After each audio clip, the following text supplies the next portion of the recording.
अस्सलाम वालेकुम, क्या हाल है? सबका ठीक है? Welcome to the C S S V M S with Umar Khwaja. अच्छा, फ़र्स्ट ऑफ़ ऑल मैंने दो बातें ऐसे करनी थी। वैसे हमारी पॉलिटिकल साइंस सीरीज़ चल रही है और आज मैं आपको करवाऊँगा प्रेसिडेंट का और प्राइम मिनिस्टर का जो डिफरेंस है यूएस के प्रेसिडेंट और यूके के प्राइम मिनिस्टर का डिफरेंस। और इसके साथ ही हमारा बाकी प्राइम मिनिस्टर्स के साथ भी हो चुका है, क्योंकि यूके का और पाकिस्तान की बेस्ड फंक्शंस जो हैं वो सेम है। ठीक है, कुछ डिफरेंस है वो मैं आपको बता दूंगा साथ साथ। अच्छा, दूसरा जो मैंने आपको ये कहना था कि जिनके मुझे मैसेजेस आते हैं ना, ठीक है, मतलब ये नहीं, मैं नहीं नहीं कर रहा हूँ कि मुझे क्यों आते हैं ये वो। मैं अक्सर ना उनसे मतलब कि इंटरेस्ट लेने के लिए या उनसे करंट अफेयर्स के बारे में लाजिम पूछता हूँ कि लेट्स सपोज उनको कुछ पता होगा तो वो मुझे पता चल जाएगा, मेरे से कुछ पता होगा तो उनको पता चल जाएगा। लेकिन मैंने देखा कि मोस्टली मतलब मुझे नहीं लगता कि डॉन भी पढ़ते होंगे। ठीक है, तो आप डॉन पढ़ा करें। ठीक है, अभी लेटेस्ट जो चल रही है, ठीक है, मैं आपको दो तीन बताता हूँ, आप उनके बारे में लाजमी पढ़ें। एक तो जो ऐसे आएगा लाजमी इस्लामोफोबिया, जो अभी लेटेस्ट ओआईसी का आया है। ठीक है, कि ओआईसी ने इंडिया पे लगाया कि कोविड-19 में वो वहाँ पे इस्लामोफोबिया बहुत राइज करना शुरू कर दी है। ठीक है, तो ये लाजमी इस्लामोफोबिया या इस्लामिक टेररिज्म पक्का क्वेश्चन है। ऐसे मुझे लग रहा है इस दफ़ा कि इस चीज़ पे पीएमएस में इस्लामोफोबिया पे लाजमी आ जाएगा। तो काइंडली आप वो करें, लाजमी पढ़ें इसके बारे में। दूसरा, चाइना यूएस की जो टसल चल रही है, एक तो मैंने 22 दिसंबर की डील का बताया था, ट्रेड डील का। ठीक है, जिससे ट्रेड जो थी वॉर ख़त्म हो गई थी, लेकिन काफ़ी अलग डायमेंशंस भी थे। ठीक है, जो चल रहे थे। अभी लेटेस्ट जो है कि यूके, यूएसए और ऑस्ट्रेलिया ने डिमांड की थी, ठीक है, कि हमें वुहान लैब, जो Wuhan lab institute of virology है, WIV, उसमें इन्वेस्टिगेट करना कि हमें इजाज़त चाहिए, डिमांड कर रहे थे। क्योंकि जो सीनन जो फूड है मार्केट है, जहाँ पे वेट स्पीशीज़ मिलती हैं, जहाँ से ये शुरू हुआ है, जहाँ पे कहते हैं कि यहाँ से ओरिजिनेट हुआ है, ठीक है, ये कोरोना वायरस, तो उसके बिल्कुल पास ही है वुहान इंस्टीट्यूट ऑफ वायरोलॉजी। ठीक है, जो फ्रांस की वजह से 42 मिलियन डॉलर्स की से फ्रांस इंस्टीट्यूट का था और यूएस ने मिल के बनाया था चाइना में। अब इसके बारे में पढ़ें। ठीक है, ये काफ़ी है कि चाइना क्यों ब्लॉक कर रहा है और चाइना को रशिया की सपोर्ट है और ये वर्ल्ड ऑर्डर की तरफ एक नया रुख है कि न्यू वर्ल्ड ऑर्डर की तरफ जा रहा है। ठीक है, दूसरा, अब क्वेश्चन ये आता है, मैं देखता हूँ बड़ा लोगों के, एक यूएस ने भेजा है या चाइना ने भेजा है, आप सीएसएस के स्टूडेंट हैं, आप विदाउट सोर्स कभी बात ना किया करें। ठीक है, थर्ड, मैंने आपसे बात करनी थी कि जो आया कि इकॉनमी का, कोरोना वायरस की वजह से इकॉनमी, अब ये है कि हमें पता है इकॉनमी ख़राब हो गई है। ठीक है, इकॉनमी डिक्लाइन कर रही है। अब इकॉनमी के आगे, रिकवरीज के आगे मैयर्स हैं। ठीक है, यू टाइप है, वी टाइप है, डब्ल्यू टाइप है, एल टाइप है। ठीक है, देन नाइकी का जैसे वो नाइक टाइप है। ठीक है, इस तरह की रिकवरी मैयर्स हो सकते हैं। ठीक है, जैसे 2004 में सार्स का आउटब्रेक हुआ था, ग्लोबल डिप्रेशन रिसेशन आया था, ग्रेट डिप्रेशन आया था। ठीक है, उससे कैसे रिकवरी हुई, आप वहाँ से एग्जाम्पल्स लेके इसका क्या करेंगे। फोर्थ, हमने ये किया था ऑयल की बात। अब मैं हैरान होता हूँ, ठीक है, सीएसएस के ग्रुप्स में लगा हुआ है कि जी ऑयल -37 का हो गया और पाकिस्तान में पता नहीं कितने का बिक रहा है, ये वो ऐसे पता नहीं, मतलब विदाउट सोर्स कुछ भी बोल देते हैं। तो मैंने ये बात करनी थी कि जो हमारा जो ऑयल प्राइसेस है ना, ठीक है, अब जो है ना पूरे मुल्क में, पूरी दुनिया में जो मेजर है वो तीन टाइप के आते हैं। एक WTI है, एक ब्रेंट है और एक दुबई है। ठीक है, जो हमारी जो ऑयल आती है ना, ऑयल की जो प्राइस बनती है वो ब्रेंट के हिसाब से बनती है। ठीक है, चाहे दुनिया में कहीं भी बन रहा है, जो हमें सेल होगा ना वो हमें ब्रेंट का होगा। और जो ये -37 गई थी ना, ये थोड़ी देर के लिए गई थी और ये WTI की गई थी जो यूएसए का है। हमारी जो है वो 26.2 मतलब डॉलर्स का बैरल चल रहा है और बैरल में 42 लीटर्स होते हैं। ठीक है, ये उस हिसाब से है। तो अब इसके बारे में स्टडी करें, मैं इस पर डिटेल वीडियो भी बनाऊंगा, लेकिन अभी नहीं, क्योंकि ये हमारा करंट अफेयर और हमारा पीएमएस में एमसीक्यूज पर्पज में करंट अफेयर आता है, अदरवाइज इसका कोई ज़्यादा पेपर नहीं है। तो आप इसके बारे में लाजमी पढ़ा करें, करंट अफेयर को छोड़े ना बिल्कुल भी। कई लोग कहते हैं कि करंट अफेयर तो पीएमएस में आएगा नहीं, ये नहीं, बिल्कुल नहीं आएगा, लेकिन आपने सीएसएस तो देना ही है और सीएसएस में फिर पिछले 4 महीने का डॉन पढ़ते रहेंगे आप। ठीक है, तो coming back to the topic. अच्छा, हमारा कंपैरिजन था प्रेजेंट का, हमने पहले बता दिया था प्रेजेंट की क्या पावर्स थी। ठीक है, एग्जेक्टिव, लेजिस्लेटिव, फाइनेंशियल, जुडिशियल और एमरजेंसी पावर्स का बताया था, फिर मैंने क्रिटिकल एनालिसिस किया था। अब हम कंपैरिजन करते हैं। ठीक है, सबसे पहले एक कोटेशन है हैरोल्ड लास्की की।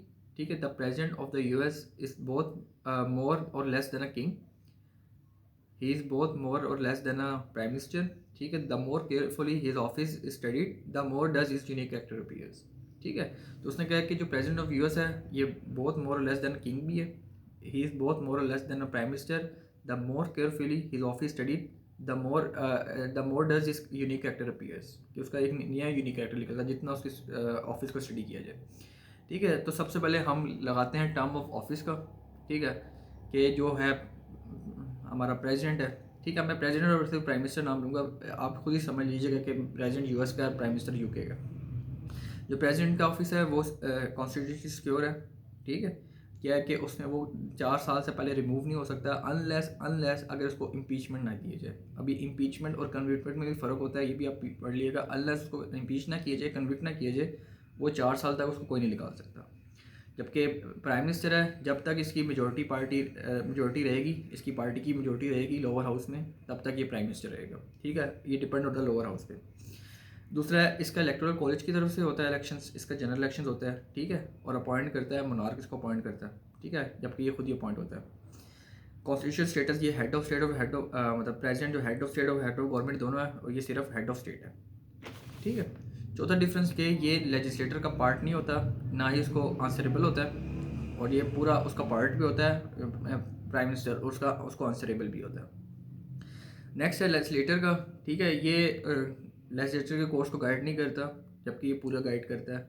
क्या मतलब इसका, कि लेजिस्लेटर में वो लेजिस्लेशन करता है, मतलब कि प्राइम मिनिस्टर करता है, प्रेसिडेंट नहीं करता, ठीक है। कैबिनेट में क्या है कि ये मेंबर होता है, जो कैबिनेट के वो इसकी अपनी चॉइस के होते हैं, सारे इसको प्लीज़ करने के लिए काम करते हैं। अगर कोई इसको पसंद नहीं होता, ये जब चाहे इसको निकाल सकता है, ठीक है। ये बॉस ऑफ कैबिनेट होता है।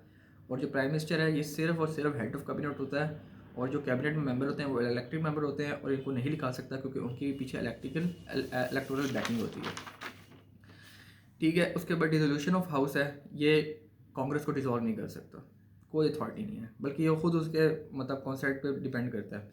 जबकि ये जब चाहे मुनार्क से कह के एडवाइस पे, जो मुनार्क का पीएम की एडवाइस पे, वो ये कांग्रेस को डिसॉल्व कर सकता है और फ्रेश इलेक्शन कंडक्ट कर सकता है फॉर जब चाहे, जैसे बोरिस जॉनसन ने किया था अभी ब्रेक्जिट के मामले में, ठीक है। पावर मेकिंग अपॉइंटमेंट्स, ठीक है। इसके पास जो भी पावर होती है, ठीक है, ये अपॉइंटमेंट्स करने की, ये कंसल्ट होती है विद दी सेनेट की, ठीक है। और जो ये होता है, ये सिर्फ और सिर्फ प्रेसिडेंट को भेजता है कि भाई ये बंदे रखना, जैसे इमरान खान साहब भेजते हैं एडवाइज़र जैसे रखे हुए हैं, ठीक है। और मुनार साइन करने ही करनी होते हैं, ठीक है। मुनार उसके कंसेंट से करता है, ठीक है। अब एक एनालिसिस आता है कि हु इज़ मोर पावरफुल। अक्सर क्वेश्चन आपने सुना होगा कि who is more powerful critical analysis में, ठीक है। हु इज़ मोर पावरफुल, अब इस पे देखें कि अमेरिकन जो प्रेसिडेंट है, इसमें सन हेनरी मेन ने इसके लिखा था कि American president rules but does not rain, ठीक है। वो रूल करता है लेकिन बादशाहत नहीं है उसकी। अगर हम इस पर दोनों क्रिटिकल एनालिसिस करें, अगर हम कहें कि जी प्रेसिडेंट ऑफ यूएस जो है वो वीकर है, तो वो क्यों वीकर है हमने बताना है। जो पीएम है, ठीक है, उसके पास सस्पेंड करने की पावर होती है, ठीक है। वो पार्लियामेंट किसी को भी सस्पेंड कर सकता है, ठीक है। पार्लियामेंट को डिसॉल्व कर सकता है किसी भी टाइम पे, ठीक है। डायरेक्टली पार्टिसिपेट करता है लेजिस्लेशन में, ठीक है। लेजिस्लेशन के कोर्स को स्टीयर करता है, ठीक है। और लेस ऑटोनमस होता है, ज़्यादा ऑटोनमस नहीं होता, ठीक है। और जबकि जो प्रेसिडेंट है वो कांग्रेस पे रिलाई करता है। ये एक एनालिसिस हो गया, एक डिमांड होगी, एक एंगल हो गया। दूसरे एरिया में जाता है कि अगर हम कहते हैं प्रेसिडेंट ज़्यादा है, तो ऑब्वियसली उसको कोई आंसरेबल नहीं है, ठीक है। किसी को आंसरेबल नहीं होता, वो वॉर को टर्मिनेट कर सकता है, वो फेडरल ऑफिशियल को रिमूव कर सकता है, उसके बाद वीटो पावर होती है, ठीक है।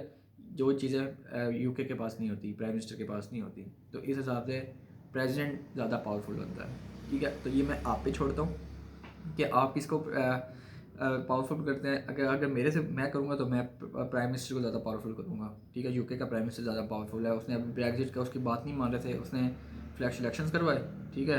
पब्लिक ओपिनियन हेल्ड की, फ्रेश इलेक्शन कराए, दोबारा ब्रेक्जिट में, ब्रेक्जिट आराम स्कूल से हो गई। जो पहले इतने रोले डाल रहे थे, आराम स्कूल से ब्रेक्जिट करवा लिया उसने, जबकि यूएस के पास इतनी अथॉरिटी नहीं है, वो कांग्रेस से पूछे बगैर कुछ कर नहीं सकता, ठीक है। तो ये ऐसे मैं आप पे छोड़ता हूँ कि आप किसको प्रेसिडेंट, ये आपके अपने ऊपर स्टांस है कि आप किसको पावरफुल करते हैं, मैं उसके ऊपर करूँगा, ठीक है। नेक्स्ट वीडियो में इंशाल्लाह, ये वीडियो काफ़ी लंबी हो रही है, ठीक है। और नेक्स्ट वीडियो में मैं इंशाल्लाह करूँगा अमेरिकन प्रेसिडेंट और इंडियन प्रेसिडेंट का और पाकिस्तान प्रेसिडेंट का कंपैरिजन, क्योंकि अक्सर पेपर में आया था। तो सब्सक्राइब कर लीजिएगा चैनल को, ज़्यादा शेयर भी करें ताकि ज़्यादा से लोग देखें और अपनी ओपिनियन दें, और उनकी ओपिनियन आप भी सुने, ठीक है, ताकि आपको कोई नॉलेज गेन हो। Thank you so much. अल्लाह हाफिज़।